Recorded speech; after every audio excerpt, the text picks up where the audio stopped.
El doctor Samuel Hartwell llegó al Chesapeake Medical College una mañana de martes de abril de 1847, esperando nada más extraño que los casos de fiebre primaveral que estaban desbordando la clínica.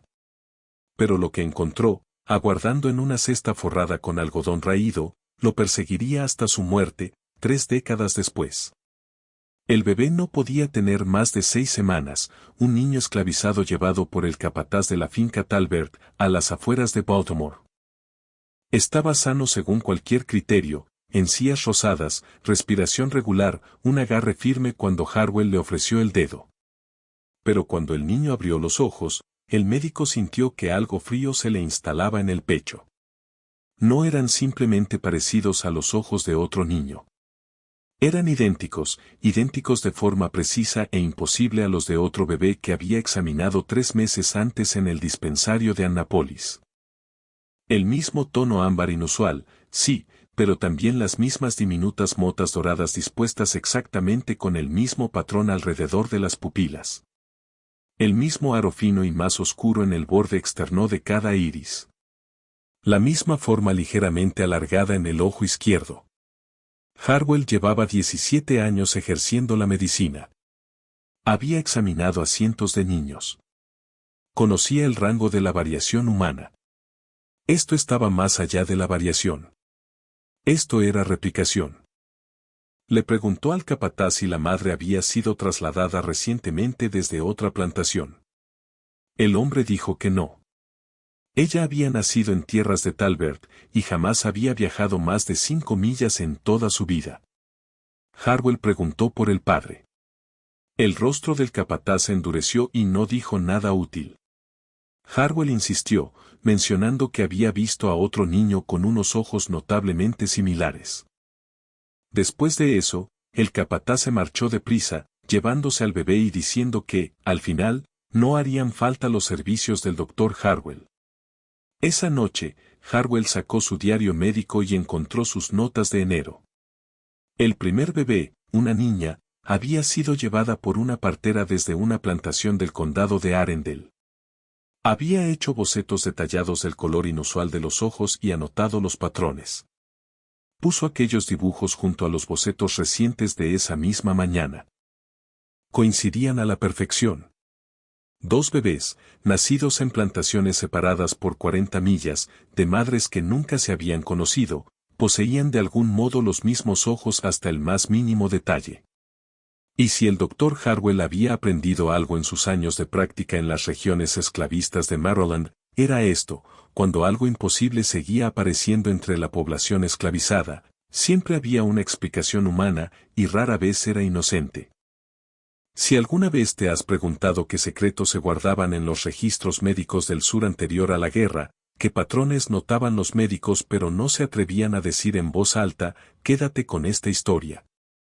Porque lo que el doctor Hartwell descubrió en los meses siguientes lo obligaría a elegir entre su ética médica y su seguridad física.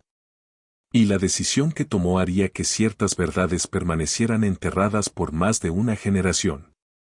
Antes de continuar, necesito preguntarte algo. Si esta historia te parece poderosa, si quieres escuchar más relatos que han sido deliberadamente ocultados, suscríbete a este canal ahora mismo. Estas historias requieren semanas de investigación para salir a la luz, y tu suscripción me demuestra que valoras este trabajo. Es gratis, toma 2 segundos y ayuda a que pueda seguir trayéndote estos capítulos olvidados de la historia de Estados Unidos. Ahora, de regreso a Maryland, 1847, donde el Dr. Hartwell estaba a punto de darse cuenta de que el patrón era mucho más grande que 2 bebés. El Dr. Hartwell no podía dejarlo pasar. Su formación médica le había inculcado una necesidad casi compulsiva de comprender, de encontrar el mecanismo detrás del misterio. Esa misma semana empezó a escribir a colegas de todo Maryland, médicos que atendían a poblaciones de plantación y que quizá hubieran visto casos similares. La mayoría no respondió. 2 contestaron con notas secas, diciendo que no tenían observaciones relevantes. Pero el doctor Marcus Finley, que llevaba una pequeña consulta en el condado de Dorchester, envió una carta diferente. Finley también lo había visto. No una vez, sino dos, ambas durante el último año. En ambos casos se trataba de bebés nacidos de mujeres esclavizadas. En ambos, esos ojos ámbar tan distintivos, con las motas doradas en el mismo patrón idéntico. Finlay había supuesto que era algún rasgo hereditario hasta que llegó la carta de Harwell, porque sus dos casos provenían de plantaciones de familias distintas, sin ninguna conexión conocida entre las madres. Los dos médicos se reunieron en mayo en un encuentro de la Sociedad Médica en Baltimore. Encontraron un rincón discreto en el salón y compararon sus notas. 4 niños en total, ahora. 4 plantaciones, Talbert, Annapolis, Dorchester, 2 fincas distintas en Dorchester. Sin vínculo familiar entre las madres. Sin una ascendencia compartida que alguien conociera. Harwell planteó la pregunta obvia, ¿podrían ser los padres? Finlay ya lo había pensado. Si un mismo hombre estuviera viajando entre esas plantaciones y engendrando hijos con mujeres esclavizadas, uno esperaría cierto parecido familiar. Pero esto no es parecido, dijo Finlay. Lo has visto tú mismo. Estos ojos son reproducciones. Harwell sugirió que quizá estaban ante algún fenómeno médico desconocido, tal vez una condición rara provocada por factores ambientales, algo en el agua o en el suelo propio de la región de Tidewater, en Maryland. Finlay miró alrededor para asegurarse de que nadie escuchaba. O quizá, dijo en voz baja, alguien está llevando a cabo un experimento. La idea sonaba absurda al principio. Pero esto era Maryland en 1847, apenas 18 años antes del fin de la esclavitud. La experimentación médica con personas esclavizadas no era algo desconocido. El Dr. J. Marion Sims, en Alabama, ya estaba realizando cirugías ginecológicas en mujeres esclavizadas sin anestesia. El Dr. Thomas Hamilton, en Georgia, había probado la resistencia al calor metiendo a hombres esclavizados en fosas recalentadas. Las revistas médicas publicaban de vez en cuando estudios basados en material clínico que solo podía haberse obtenido mediante sujetos esclavizados. ¿Pero color de ojos? ¿Qué conocimiento médico podría obtenerse intentando crear niños con patrones oculares idénticos? Harwell y Finlay decidieron ampliar su investigación. Durante los 3 meses siguientes, contactaron a todos los médicos que conocían y que trabajaban en las regiones de plantaciones de Maryland. Fueron cuidadosos con sus palabras, preguntando únicamente si algún colega había encontrado casos inusuales de características oculares distintivas en infantes negros. Para agosto, tenían 13 casos confirmados. 13 bebés, nacidos entre noviembre de 1846 y julio de 1847, todos con los mismos ojos imposibles. Las plantaciones estaban repartidas en 6 condados: Talbert, Anne Arundel, Dorchester, Queen Anne's, Kent y Caroline. Algunas eran grandes fincas tabacaleras. Otras, granjas más pequeñas. Algunos propietarios eran ricos y políticamente influyentes. Otros luchaban por mantener la rentabilidad en la economía agrícola en declive de Maryland. El único patrón que Harwell y Finlay lograron identificar fue este: las 13 plantaciones habían comprado esclavos en los 2 años anteriores, y todas esas compras se habían hecho a través de la misma casa de subastas en Baltimore, Chandler & Sons, en Pratt Street. Chandler & Sons operaba en Baltimore desde 1819. Era una de las mayores firmas de comercio de esclavos en Maryland, solo por detrás de la notoria operación de Franklin y Armfield, que enviaba a miles de personas esclavizadas al Deep South. Pero, a diferencia de Franklin y Armfield, Chandler & Sons se dedicaba principalmente a ventas locales, abasteciendo a los plantadores de Maryland con jornaleros de campo, sirvientes domésticos y mano de obra especializada. La casa de subastas ocupaba un edificio de ladrillo de 3 plantas, con celdas de retención en el sótano y salas de exhibición en los pisos superiores. Thomas Chandler, el fundador, había muerto en 1842, dejando el negocio a sus 2 hijos, William y Robert. Según todos los informes, llevaban una operación respetable, si es que esa palabra puede aplicarse al negocio de vender seres humanos. Harwell visitó la casa de subastas a finales de agosto, haciéndose pasar por un posible comprador interesado en adquirir un sirviente doméstico. Lo condujeron a una sala de espera decorada con muebles de caoba y pinturas al óleo de paisajes de Maryland, un intento deliberado de darle al lugar un aire de comercio refinado. Un empleado terminó sacando un libro mayor y empezó a describir la mercancía disponible.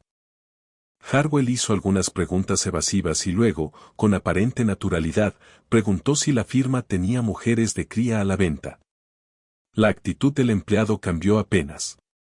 Dijo que Chandler & Sons no se especializaba en ese mercado, pero que podían hacer arreglos si el comprador iba en serio. Harwell insistió, comentando que había oído que algunos plantadores de Maryland tenían mucho éxito con sus programas de cría, produciendo niños sanos con una consistencia notable. ¿Había facilitado Chandler & Sons algún programa de ese tipo? El empleado cerró el libro mayor. Dijo, muy educadamente, que Chandler & Sons mantenía una estricta confidencialidad respecto a las intenciones de sus clientes. Le sugirió al Dr. Harwell que visitara otro establecimiento si sus intereses iban por ese camino. La conversación había terminado. Harwell se fue con las manos vacías, pero más convencido que nunca de que Chandler & Sons era el punto de conexión. Esa noche se reunió otra vez con el Dr. Finlay. Repasaron lo que sabían: 13 bebés con ojos idénticos, 13 plantaciones que habían comprado esclavos recientemente a través de Chandler & Sons. Las compras se habían realizado entre 1845 y comienzos de 1847, aproximadamente entre 9 y 11 meses antes de los nacimientos de los niños de ojos distintivos. No están vendiendo mujeres de cría, dijo Finlay. Están vendiendo sementales, hombres seleccionados o criados específicamente, para producir hijos con esos ojos. ¿Pero por qué? Esa era la pregunta que ninguno de los dos podía responder. ¿Qué ventaja podría tener crear niños con patrones oculares coincidentes?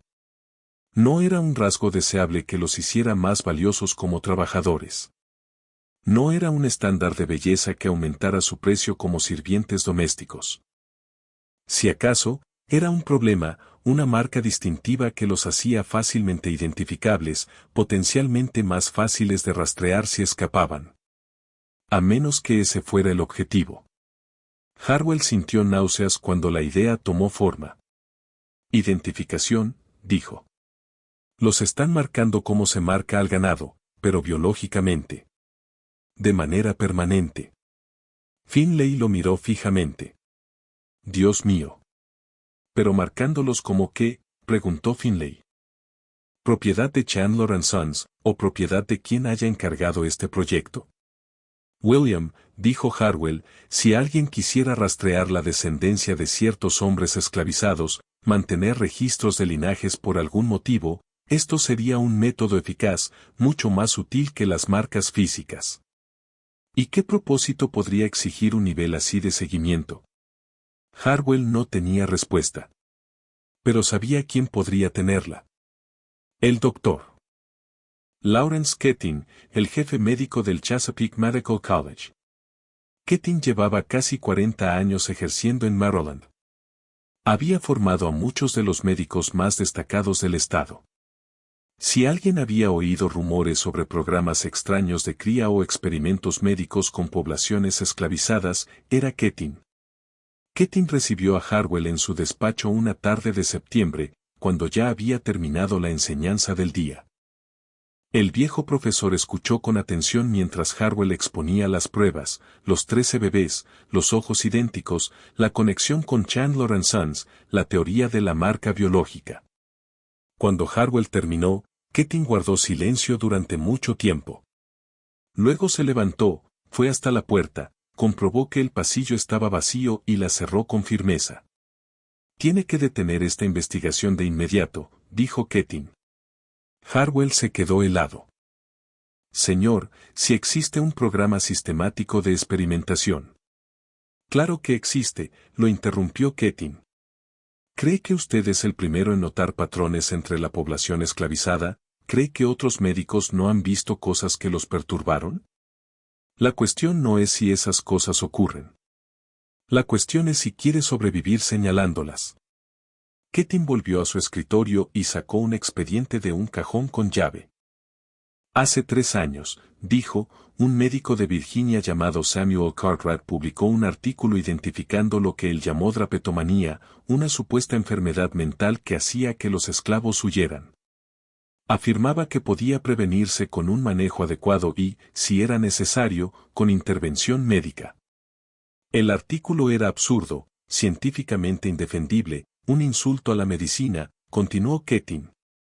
Pero se publicó en una revista importante y Cartwright recibió cargos y honores por su trabajo. Harwell frunció el ceño. No entiendo cuál es el punto. El punto, Samuel, es que el estamento médico del sur está profundamente comprometido con mantener ciertas ficciones sobre la población esclavizada. Y ciertas verdades no tienen permiso para salir a la luz, ¿entiende lo que le estoy diciendo? Harwell sintió que la rabia le subía. ¿Qué debemos ignorar pruebas de experimentación humana porque es políticamente incómodo? Le estoy diciendo que los médicos que hacen demasiadas preguntas sobre lo que ocurre en las plantaciones tienden a perder sus consultas, dijo Ketin, o algo peor. Ketin abrió el expediente. El Dr. Edmund Foster, en Carolina del Sur, publicó en 1839 un artículo cuestionando la ética de las pruebas médicas en sujetos esclavizados. Su clínica fue incendiada 6 meses después. No volvió a ejercer. El Dr. Nathan Price, en Georgia, declaró en un juicio que las lesiones de un niño esclavizado no eran consistentes con un accidente, insinuando abuso. 2 semanas después lo encontraron apaleado casi hasta la muerte en un callejón. Sobrevivió, pero abandonó el estado.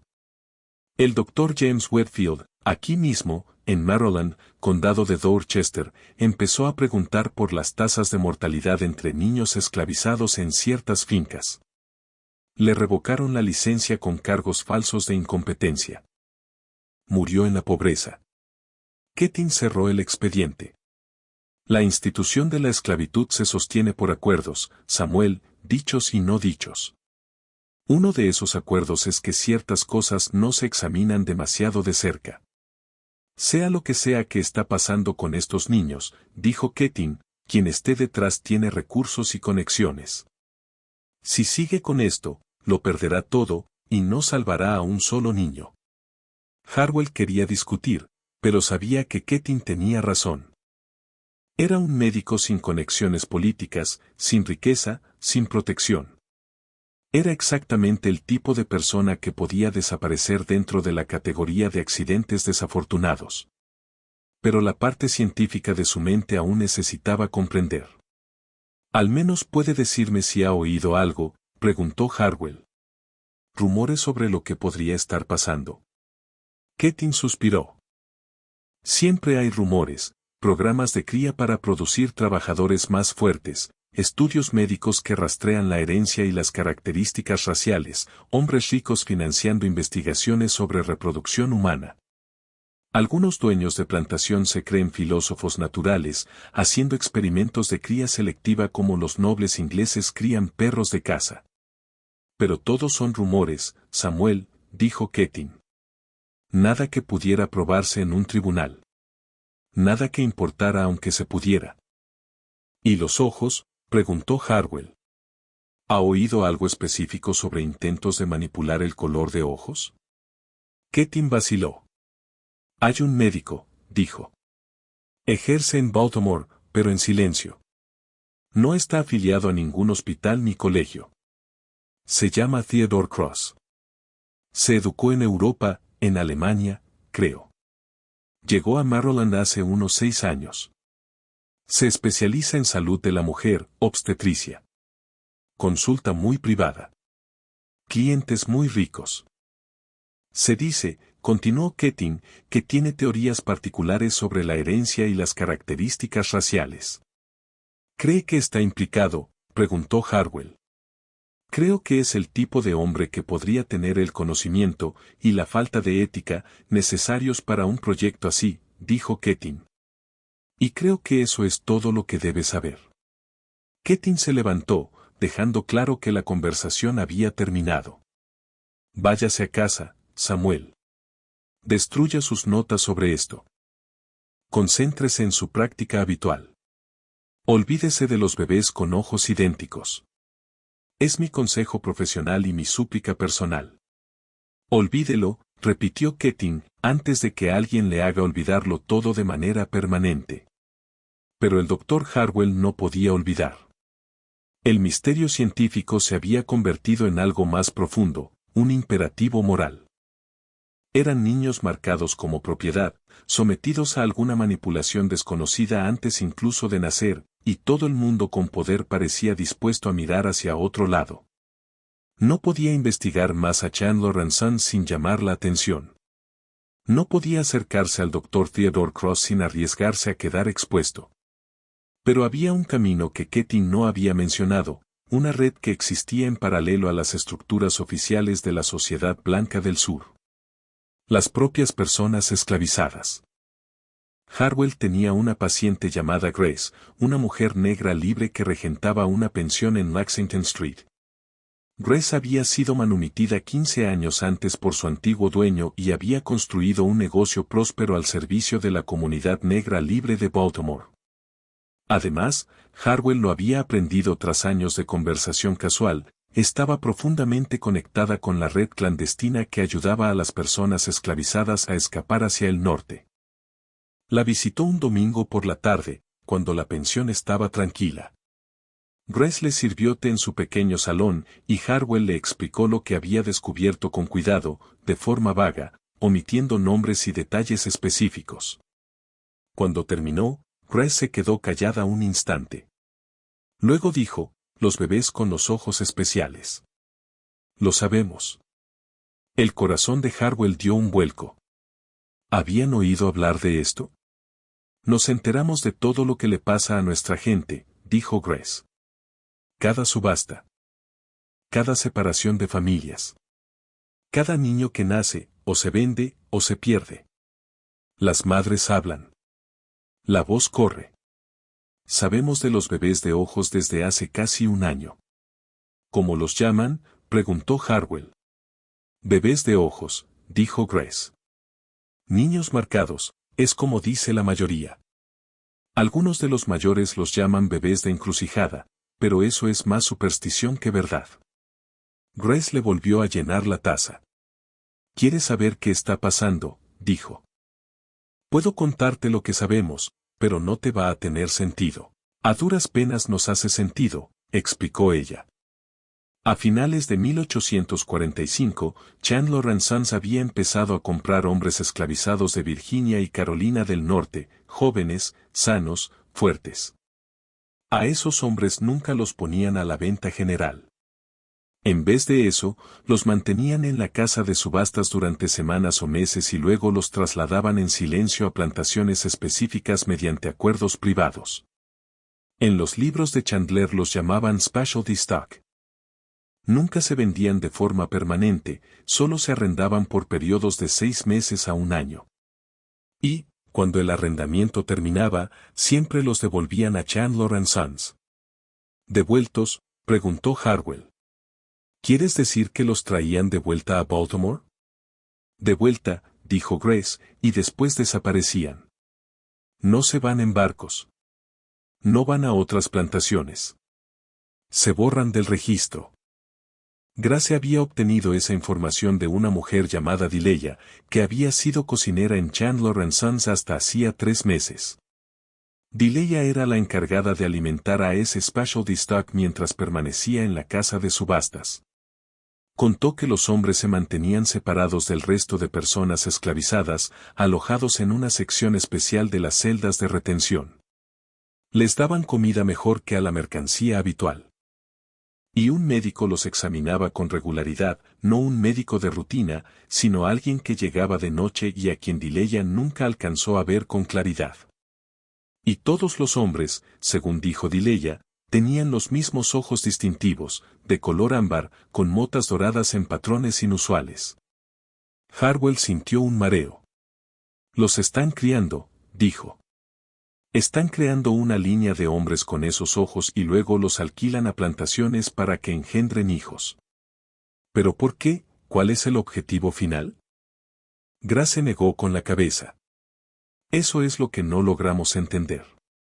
Al principio, algunos pensaron que tal vez se trataba de hacer a los esclavos más fáciles de identificar, más difíciles de escapar, pero eso no tiene sentido. ¿Por qué un dueño pagaría más para criar esclavos identificables? Eso perjudica la inversión del dueño. ¿Podría ser para seguir linajes, investigación científica sobre la herencia? Podría ser. Los médicos blancos siempre han sentido curiosidad por mezclar líneas de sangre, intentando demostrar sus teorías sobre la raza. Pero normalmente esa investigación se hace con mediciones y gráficos, no criando niños específicos. Harwell pensó en el Dr. Theodore Cross, el médico misterioso con teorías sobre la herencia. El doctor que examina a los hombres en Chandler & Sons, preguntó. ¿Alguien ha conseguido una descripción? Alto. Pelo blanco, aunque no es un hombre viejo, dijo Grace. Habla con un leve acento, quizá europeo. Muy meticuloso con la salud de los hombres. Eso es todo lo que Dileya pudo decir.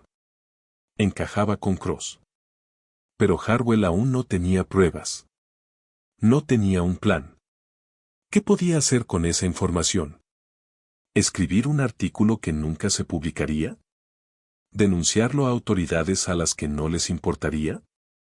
Ketin tenía razón. No tenía poder para detener aquello, fuera lo que fuese. Pero Grace había pensado en algo que él no. Los niños, dijo ella. Los niños marcados. Ahora todavía son bebés, pero crecerán. En 5 años, en 10, tendrán edad para trabajar, edad para ser vendidos. Si esto va de rastrearlos, lo que sea que estén rastreando se volverá evidente cuando maduren. ¿Quieres que espere una década para entender qué está pasando? Lo que digo es que el tiempo lo revelará, respondió Grace. Y mientras tanto, hacemos lo que podemos. A algunos de esos niños podemos sacarlos. El ferrocarril subterráneo. Llevarlos al norte antes de que ocurra lo que sea que esté planeado para ellos. Harwell no había pensado en eso. Estás hablando de ayudar a escapar a niños específicos. Lo que digo, contestó Grace, es que si yo supiera qué niños están marcados, en qué plantaciones están, me aseguraría de que la red lo sepa. Haríamos de esos niños una prioridad. No salvará a todos, pero podría salvar a algunos. Quiero detenerme aquí un momento. Si esta historia te inquieta, si sientes el peso de lo que estas personas enfrentaron, deja un comentario abajo. Dime qué estás pensando. Estas historias funcionan mejor cuando no las vivimos a solas, cuando reconocemos juntos lo oscura que fue esta historia. Y ya que estás, dale me gusta si quieres ver más historias como esta, historias que no apartan la mirada de verdades difíciles. Ahora, volvamos a 1847, cuando el Dr. Harwell estaba a punto de tomar una decisión que definiría el resto de su vida. Durante los 2 meses siguientes, Harwell hizo algo que jamás imaginó que haría. Se convirtió en un criminal. No en su propia mente. En su mente, estaba obedeciendo una ley superior, el deber del médico de prevenir daño. Pero ante la ley de Maryland, estaba involucrado en robo y conspiración. Usó su posición como médico para acceder a registros de plantaciones. Cuando lo llamaban para examinar a niños esclavizados, anotaba con cuidado cuáles tenían los ojos distintivos. Le pasaba esa información a Grace, y Grace la hacía circular por la red. Y, poco a poco, de forma deliberada, algunos de esos niños comenzaron a desaparecer. No todos. La red solo podía manejar cierto volumen, solo podía asumir cierto riesgo. Pero para finales de 1847, 4 de los niños marcados habían llegado al norte, sacados de contrabando en plena noche, escondidos en carros con fondos falsos, pasando de casa segura en casa segura hasta cruzar a Pensilvania. Harwell se repetía que estaba haciendo lo correcto. Pero no podía quitarse de encima la sensación de que estaba tratando síntomas y no la enfermedad, de que el verdadero problema seguía funcionando sin control. Entonces, en enero de 1848, el doctor Marcus Finlay desapareció. Finlay había sido el otro médico que investigaba a los niños marcados, el que primero confirmó las observaciones de Harwell. Se mantuvieron en contacto durante el otoño, aunque Harwell había intentado convencer a Finlay de abandonar la investigación después de su conversación con el doctor Keating. Finlay se negó. Dijo que estaba cerca de encontrar pruebas sólidas de lo que ocurría. La última carta que Harwell recibió de Finlay estaba fechada el 8 de enero de 1848. Era breve y críptica. Samuel, he localizado registros de pacientes de Cross. Mañana me reúno con alguien que tiene acceso a sus archivos privados. Esto es más grande de lo que pensamos. Escribiremos con todos los detalles cuando vea los documentos. MF.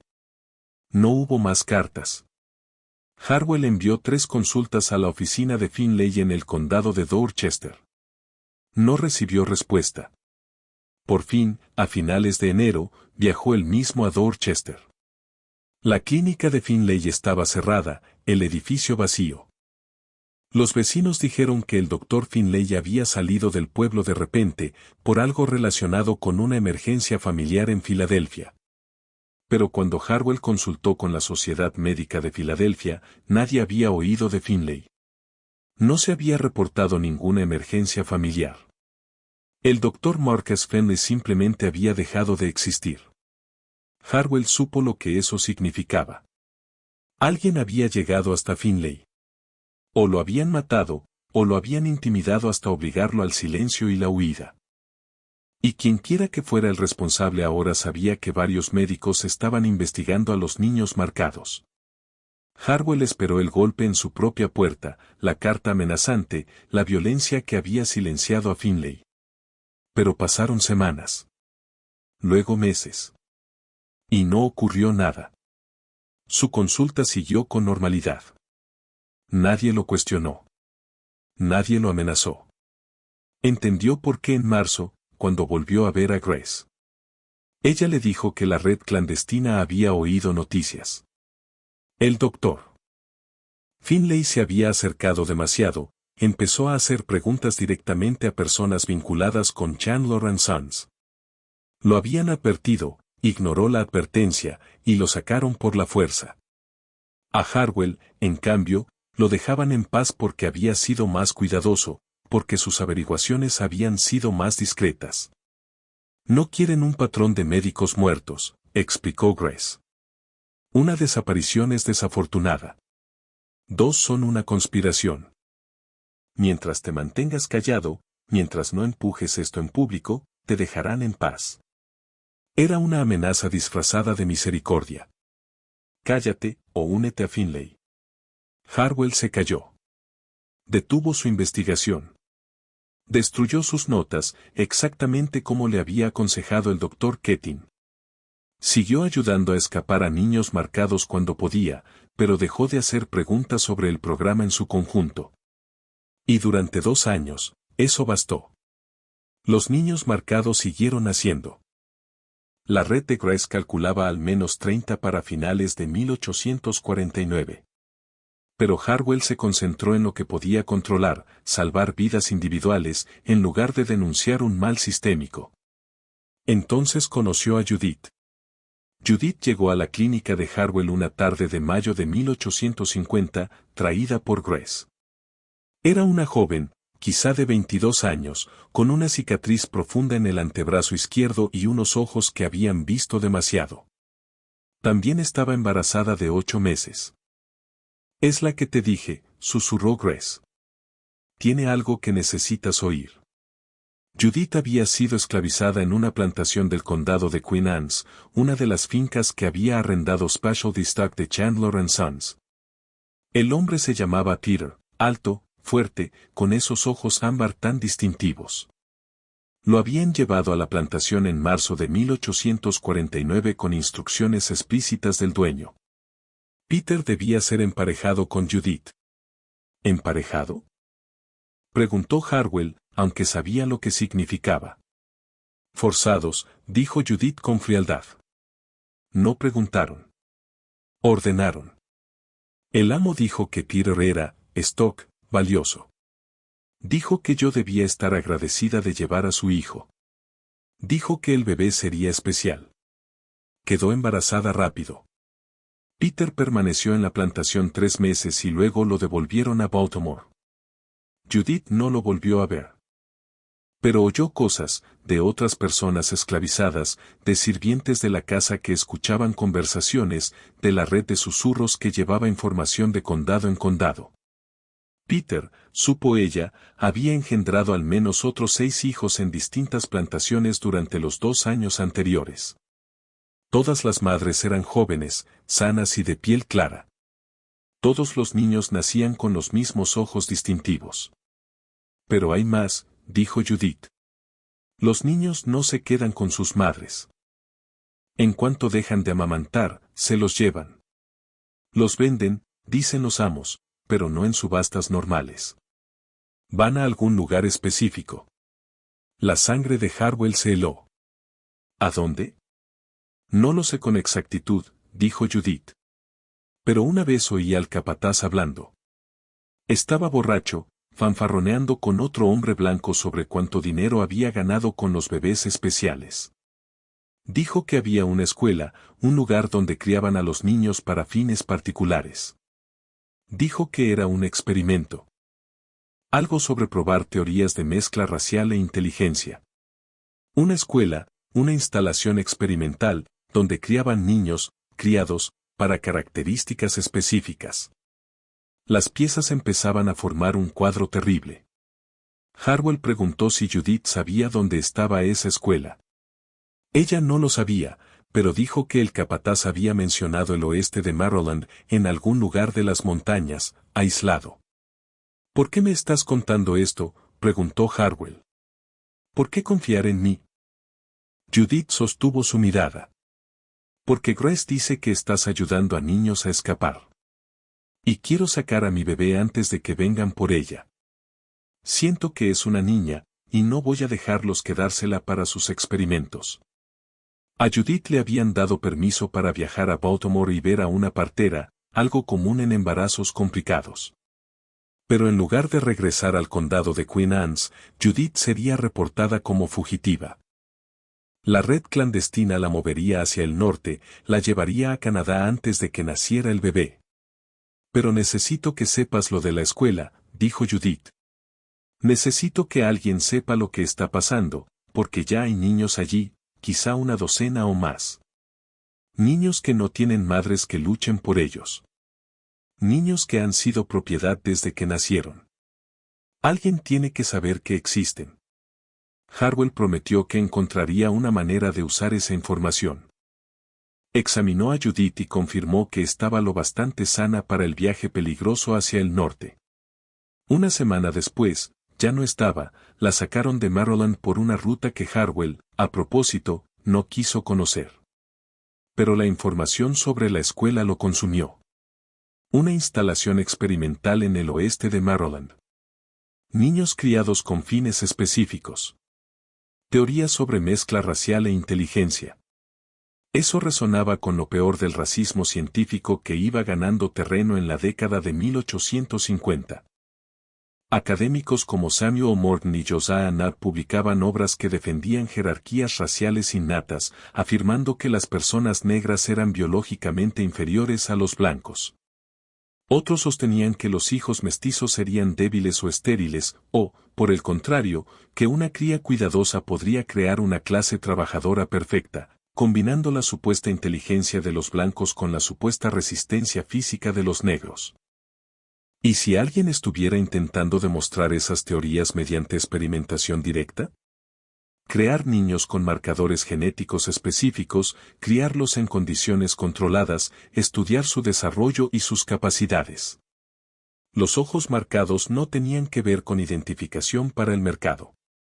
Tenían que ver con identificación para la investigación, una forma de rastrear qué niños formaban parte del grupo experimental, para distinguirlos de otros niños esclavizados al azar. Harwell necesitaba encontrar la escuela. Pero el oeste de Maryland era inmenso, miles de millas cuadradas de montañas y valles, granjas aisladas y comunidades pequeñas. No podía simplemente recorrer el campo preguntando por instalaciones secretas. Necesitaba a alguien que conociera la región, alguien con conexiones con poblaciones esclavizadas de esa zona. Necesitaba la ayuda de la red clandestina. Pero Grace ya corría riesgos enormes. Pedirle que investigara una instalación, probablemente vigilada y violenta, podía ser demasiado. Mientras Harwell lidiaba con eso, acontecimientos fuera de su control estaban cambiando el país. La ley de esclavos fugitivos fue aprobada por el Congreso en septiembre de 1850, incrementando drásticamente el papel del gobierno federal en capturar y devolver a esclavos fugados. Esa ley hizo mucho más peligrosa la labor de Harwell con la red clandestina. También volvió a la gente poderosa más paranoica ante la posibilidad de perder su propiedad humana. Y las personas paranoicas, aprendió Harwell, cometían errores. El error llegó en forma de un libro mayor robado por un muchacho llamado Thomas.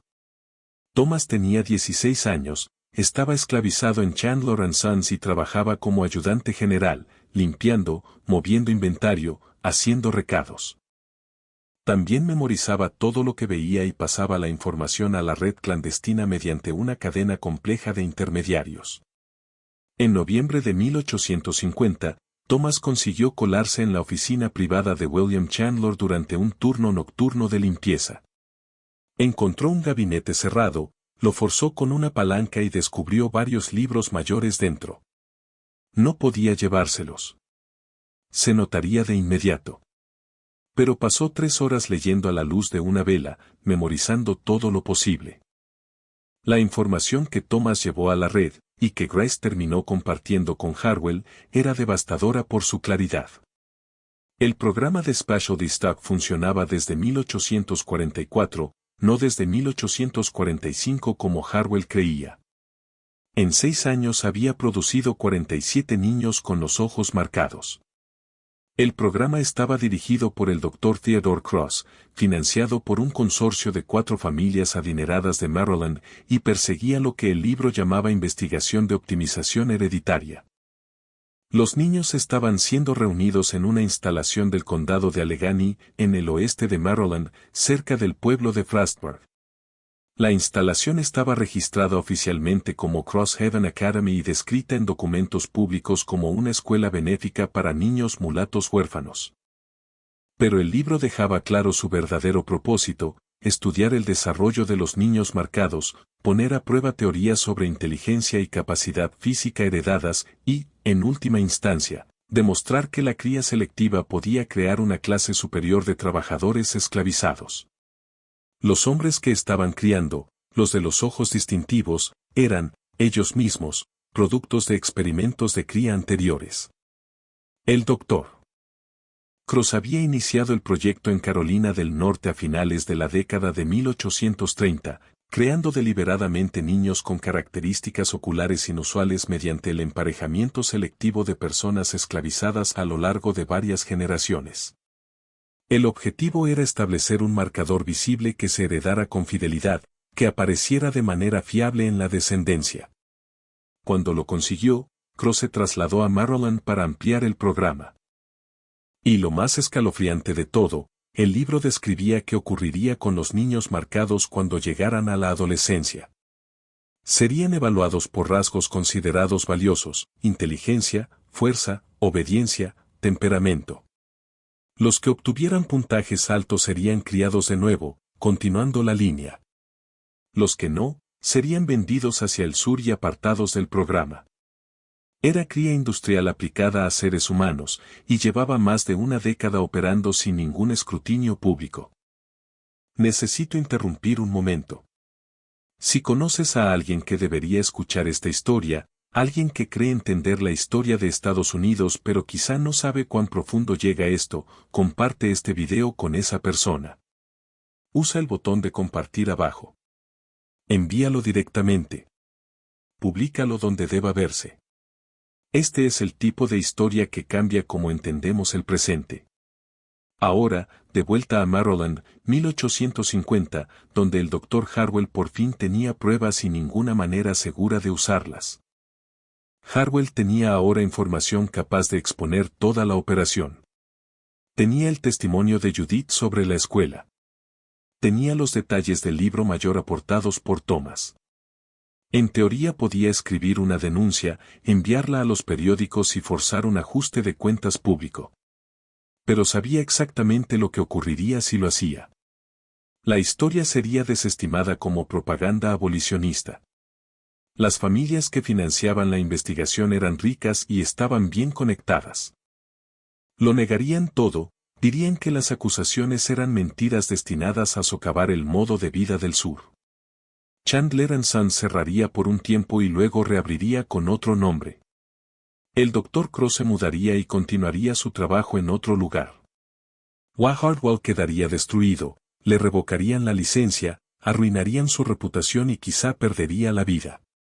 El destino de Dr. Finlay se convertiría en el suyo. Pero había otra opción, una que Grace propuso. Destruir la investigación directamente. No exposición, explicó ella. Eliminación. Sacamos a esos niños de Crosshaven. Quemamos los registros. Hacemos que el programa no pueda continuar. Exigiría coordinación en toda la red de Maryland. Los exploradores tendrían que infiltrarse en Crosshaven, trazar un mapa de las instalaciones e identificar dónde alojaban a los niños y dónde guardaban los registros. Habría que planear una fuga a gran escala, sacar a casi 50 niños del oeste de Maryland y llevarlos a la libertad. Y el propio recinto tendría que quedar lo bastante dañado como para que Cross no pudiera simplemente reconstruirlo. Era peligroso, casi imposible. Pero también era el único plan que podía salvar de verdad a los niños. Harwell aceptó ayudar de la única forma que podía, brindando apoyo médico a la operación. Viajaría al oeste de Maryland, en apariencia como un doctor que ofrecía servicios a la población rural, pero en realidad para reconocer Crosshaven y prepararse para atender a los fugitivos heridos si la operación salía mal. En enero de 1851, Harwell cerró temporalmente su consulta en Baltimore, alegando que necesitaba descanso y viajar. Se dirigió hacia el oeste, a las montañas Allegheny, hasta Frostburg, un pequeño pueblo minero de carbón cerca de la frontera con Pensilvania. Crosshaven Academy estaba a 3 millas del pueblo, al final de un largo camino de tierra. Era un gran edificio de piedra de 2 pisos, rodeado por una cerca. Desde lejos parecía un internado cualquiera, ventanas con cortinas, una torre con campana, un patio donde los niños jugaban durante horas supervisadas. Harwell se hizo pasar por médico itinerante y empezó a preguntar en Frostburg. La gente del pueblo conocía Crosshaven y hablaba de ello como una obra caritativa, un lugar donde niños negros huérfanos recibían educación y formación en oficios. El doctor Cross, decían, era un hombre generoso, un visionario que creía en la elevación de la raza negra mediante una guía adecuada.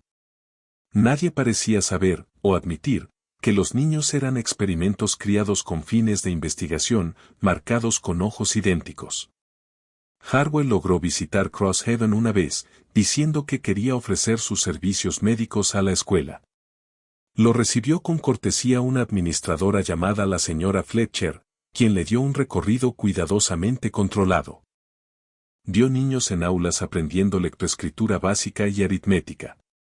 Vio a otros en un taller practicando carpintería y costura. Todos parecían sanos, bien alimentados y vestidos de forma adecuada. Pero también notó cosas que le inquietaron. Los niños no hablaban a menos que alguien les hablara. Se movían en filas rígidas. No mostraban nada de la energía y el desorden natural de una infancia normal. Y cuando miró de cerca sus ojos, ámbar con motas doradas, todos iguales, vio algo que lo heló. Lo miraban con una blancura perfecta, como si hubieran aprendido que mostrar emoción era peligroso. La señora Fletcher rechazó su oferta de servicios médicos, diciendo que Crosshaven contaba con un excelente médico residente.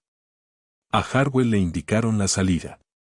Había aprendido la distribución y confirmado que los niños estaban allí, pero no había encontrado dónde guardaban los registros ni cuán vigilado estaba el lugar. La red necesitaría más información. Durante el mes siguiente, 3 operativos negros, 2 hombres y una mujer, todos personas negras libres de Pensilvania, visitaron Frostburg haciéndose pasar por jornaleros en busca de trabajo.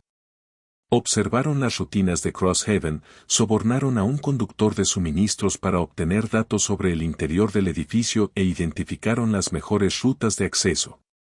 Para marzo, ya tenían un plan.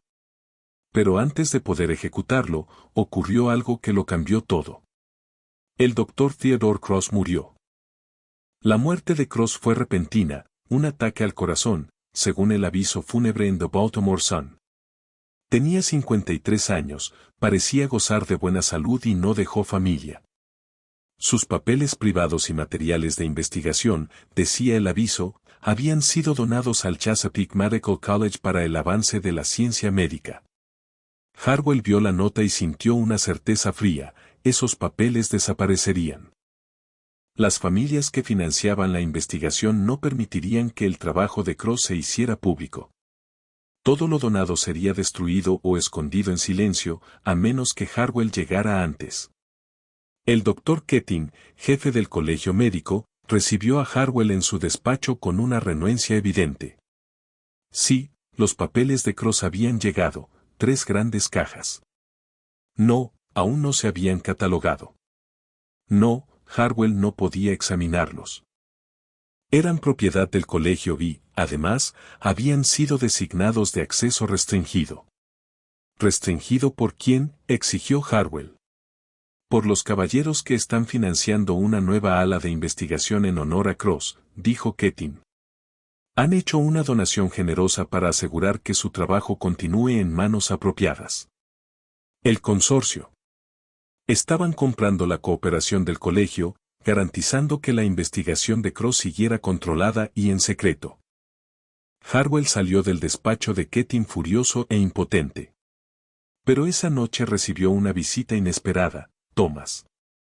El joven que había robado información de los libros de Chandler & Sons. Thomas había escapado.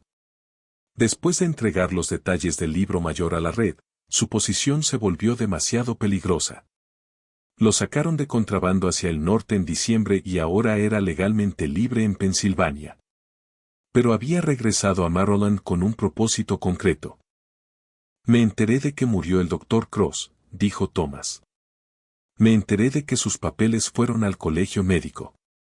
Sé dónde están guardando esas cajas. Thomas había trabajado en el colegio 2 años antes haciendo mantenimiento. Conocía el plano del edificio.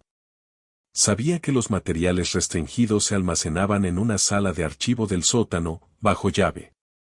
Y sabía cómo entrar. ¿Quieres robarlos?, preguntó Harwell. Quiero exponerlos, dijo Thomas. Papeles así tienen que ver la luz. Pero yo no leo lo bastante bien como para saber qué es lo importante. Tú sí. Así que vamos juntos. Era una locura. Atraparían a Harwell, lo arrestarían, lo encarcelarían. Su carrera médica terminaría en la deshonra.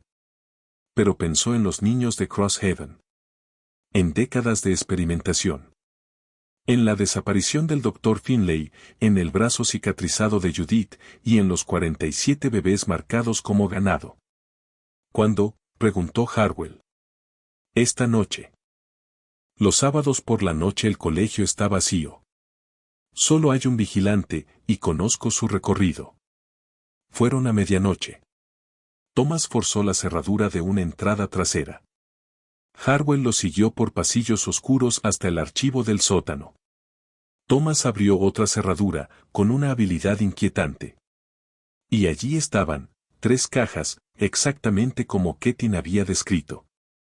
Harwell y Thomas trabajaron a la luz de una linterna cubierta, sacando expedientes y documentos, buscando cualquier cosa que revelara el alcance completo del trabajo de Cross.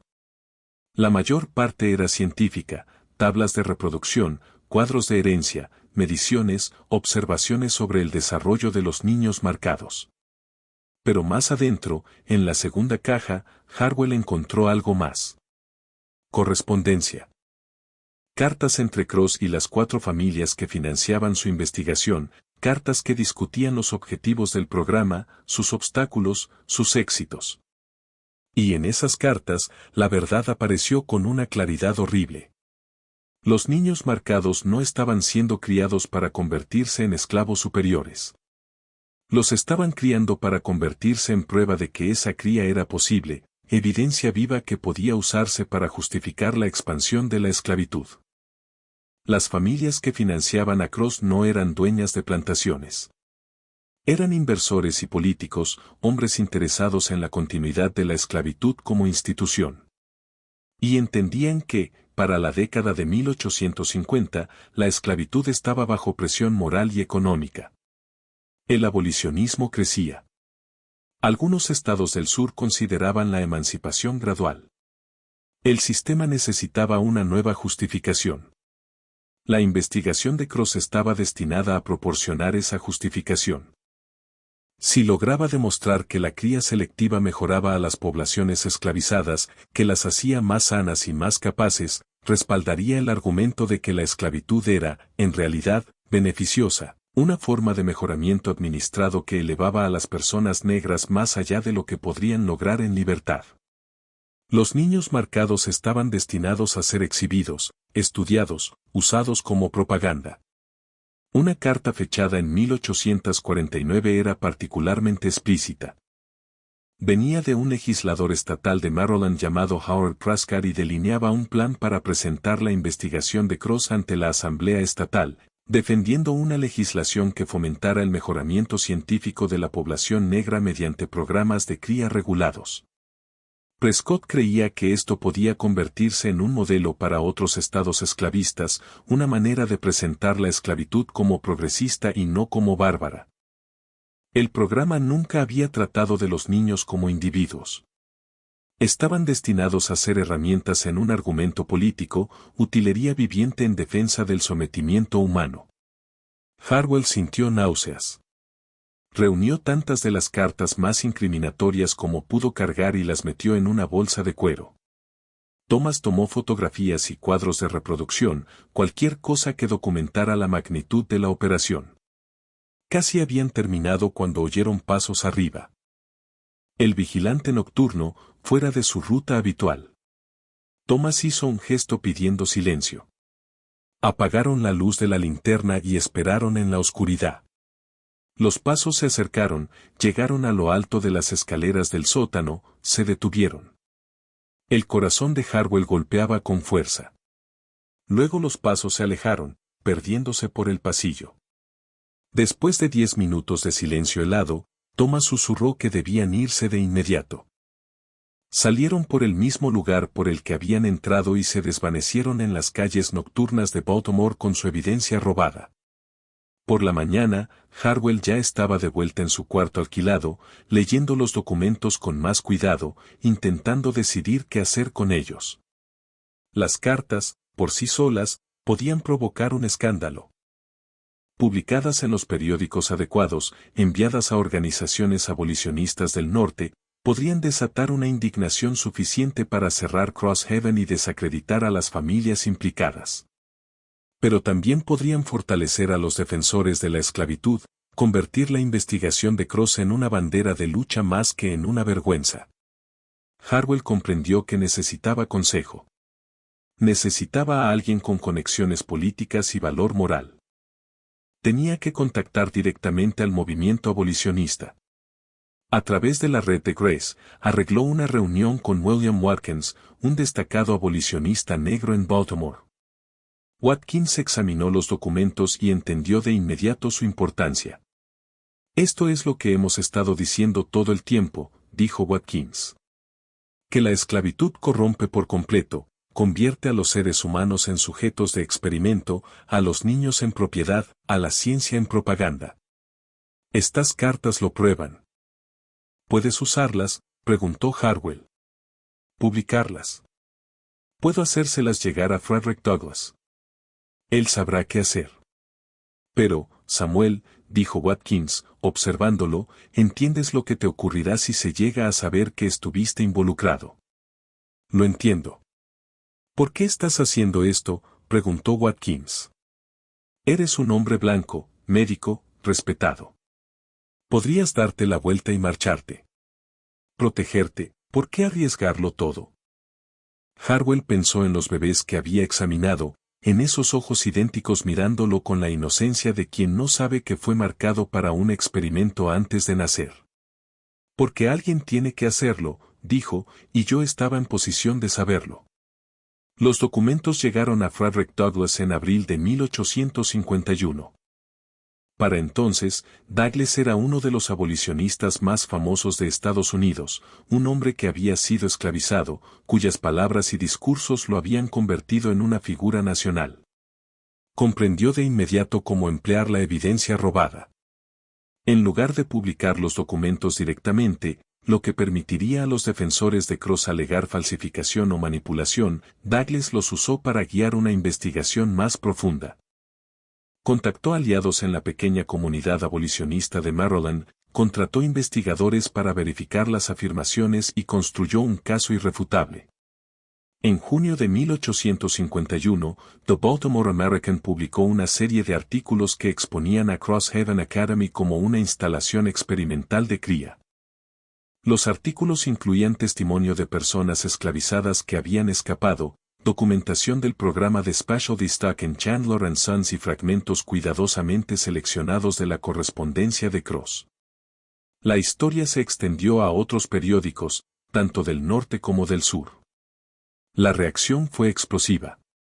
Los abolicionistas del norte la citaron como prueba de la bancarrota moral de la esclavitud.